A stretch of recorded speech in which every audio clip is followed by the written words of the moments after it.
Hi there, this is Peggy Fields Richardson. You're on day 8 to 30 days to more joy in your life.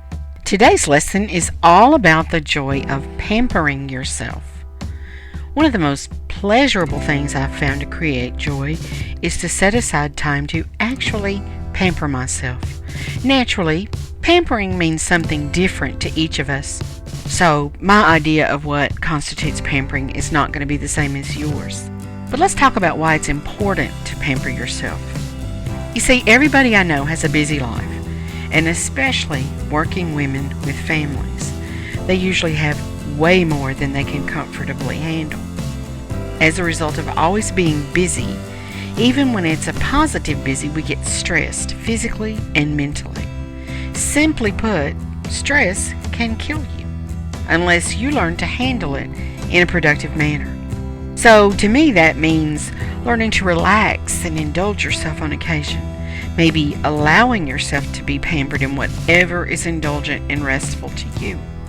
So the things that may make you feel pampered are things like getting a massage or taking a long hot soaky bubble bath, or maybe getting that manicure and pedicure that you so love. Sometimes I used to think pampering was simply skipping work, taking a mental health day off and spending the afternoon at the movies or with a friend.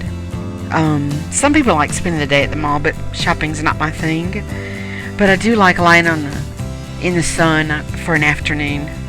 Or, I'm a chub, so we really do like those gooey, sinful, decadent desserts. And by the way, it's true that desserts, spelled backwards, is stressed. Whatever it is that pampers you, then that's exactly what you need to do.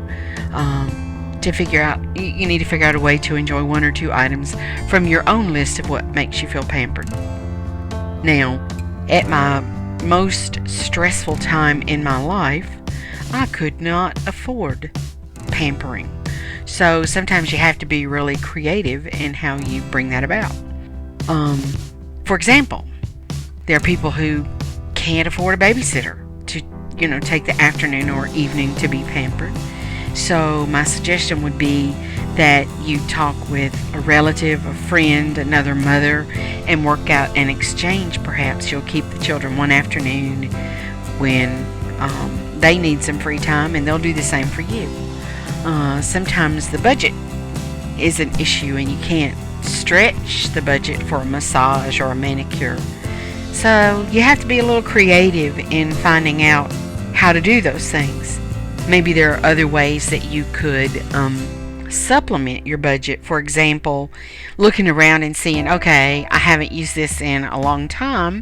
I can sell it on Craigslist or eBay, or maybe if you craft, you can make items for sale, or house cleaning, resume preparation, whatever your skill is, offer to exchange that or sell it. You can either barter or sell it, and then that would help you come up with ways to pamper yourself. At one time, I used to get bonuses twice a year, every December and June the 1st, from my employer. So I would always commit some small portion, and it had to be a small portion of that bonus, for pampering myself, even though my bills were very important. But I had to realize that my mental health was also very important. So sometimes I would just have to take money out of the budget to pamper myself. And sometimes there would be times when perhaps it would seem like an ordeal to have 30 minutes of uninterrupted time. The kid would knock on the door to get me to open a can of tuna fish, or just about the time I got in the bathtub, it'd be knock, knock, knock, Mom, can you help me with this? So the trick is to find a movie or something that will keep them occupied for 30 to 40 minutes. Put them in a safe, fun environment for just 30 or 40 minutes. Crank up an egg timer and say, okay, when this dings, you can interrupt me. And then that may buy you 30 or 40 minutes of time in a long hot soaky bubble bath with, candles lit and steam all around. So Today's lesson is pamper yourself. Figure out what it is and do it just for you. And you know what? Write me comments about what it is that pampers you, because I want to know what makes you feel pampered. Thanks for being here, and I will see you tomorrow.